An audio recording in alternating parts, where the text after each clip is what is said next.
one personal note for me. I have been, it's just amazing to me. I was just thinking the other day back to Bush Gore.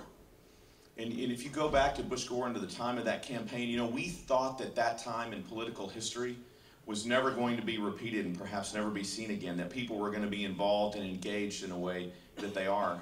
And yet what we've seen now is a move and a trend in our country of involvement from first, really people that had never participated before in any meaningful way in the last election on the presidential basis. And now here we find ourselves with grassroots activists that have joined together and have done what grassroots activists are supposed to do. They've woken people up. They've started hell raising and saying, not on my watch and not in my country. And what an unbelievable story it is. I will tell you, I keep telling people it's a talk radio Garden of Eden. You go in every day, but the fruit's all legal. You just go in and pick from the tree what you want to talk about because there's so much fascinating political news every day. But the truth of what that is these candidates that you're going to hear from today are coming in a very different circumstance. We are no longer in a political world where you can simply raise your hand and say, I want to go, without having some expectation that you're going to be held to accountability. Many of you know that that's not a word that's very popular in our culture anymore, accountability. But accountability is coming back again because of people like you, because of groups like this and people that say, I just need you to understand that when you're sleeping in on a Saturday morning, I'm watching. We have people now that are going to hold our political and our public officials accountable, which is as it should be.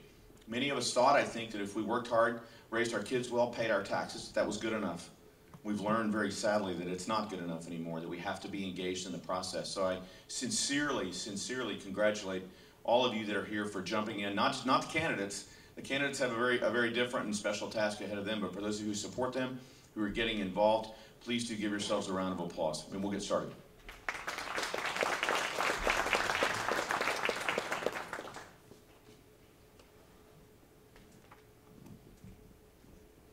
Ms. Medina, are you here? Debra? I'm here.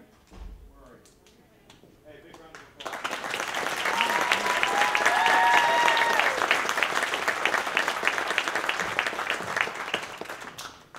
We'll get our gubernatorial forum started.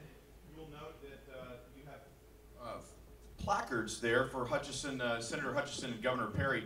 I have to tell you, I didn't get to Toys R Us last night to get any action figures on their seats for them like we had when we were children. They will not be with us today because of scheduling conflicts. Debra Medina, however, is with us. A brief, very brief overview of Debra. Most of you know that she and her husband live in, well, actually Beeville, Texas, but now today, Debra in Wharton, living in Wharton, raised on a South Texas farm.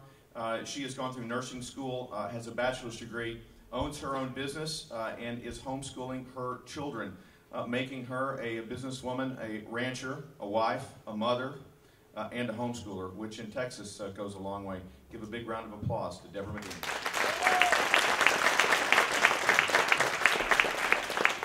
Debra, in the last week, one of the things that we have noted is that there's been a little bit of a change in the political winds in Texas, and I understand you've been on vacation at South Padre for the entire week. How is that? I'm kidding. I know you haven't been on vacation. You can give us some sense of what your last week has been like to start us off. I don't know where I've been. Literally, I'm usually a pretty good planner and can kind of see far out where I'm going. We are really working hard as a team to make sure that we win this race, and that means we're getting invitations from all over the state, and we're really having to look at those critically.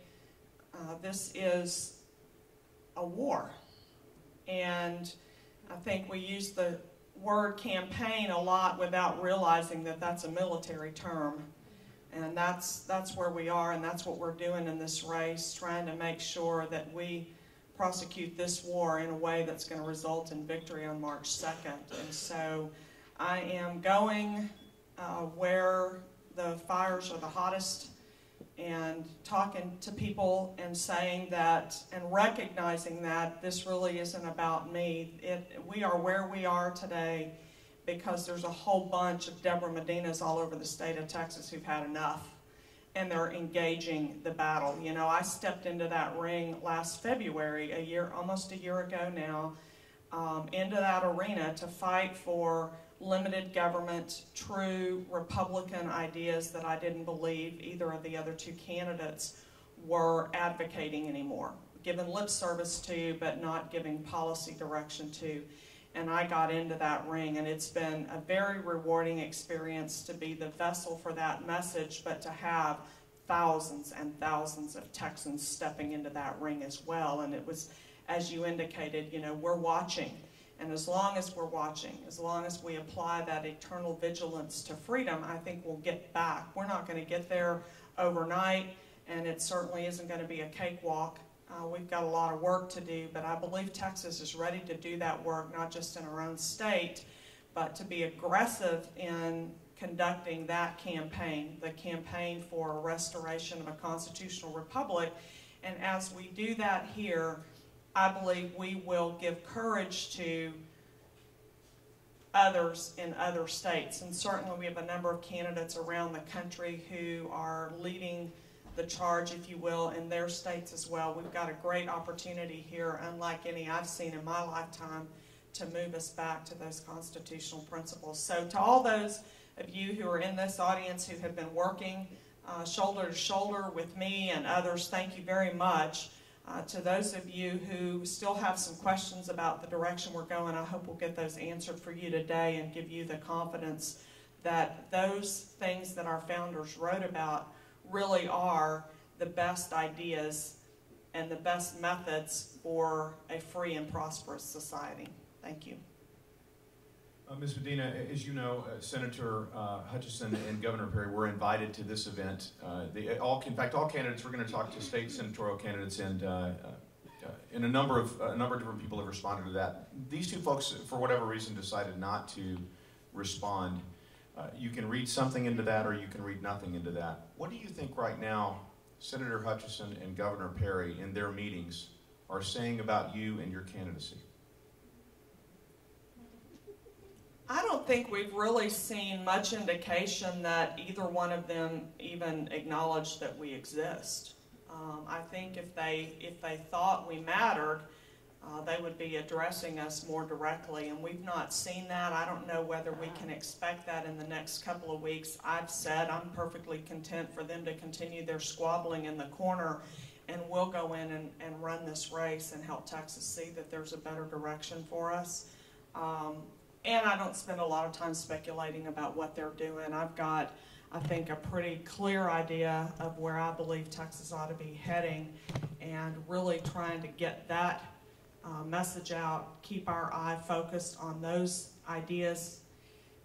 There's a lot of work to do in Texas, and I have acknowledged repeatedly that this isn't a race for monarch, and it's certainly not one woman's ideas that are going to help us find the best answers for the problems that face us. Our founders understood. They put the right to free assembly in the First Amendment in the Bill of Rights for a reason. There's wisdom in the collective minds of men, and that's been, I think, a big part of why I felt it's so important to get around the state of Texas. And everywhere I go, there are people tapping me on the shoulder saying, I've really been studying this issue for a while. Would you think about this? I want to be a part of helping solve that. I was in West Texas last week, and a man said, no CO2 problem here, honey. Get us all the CO2 you can to West Texas. We need it. We've got enough oil in West Texas to fuel this country without importing another barrel for the next 40 years. Get us the CO2 out here. We won't have an energy crisis. That kind of stuff happens when you get out and engage the people. And so that's where my focus has been, and not a lot on what are Kay and Rick doing.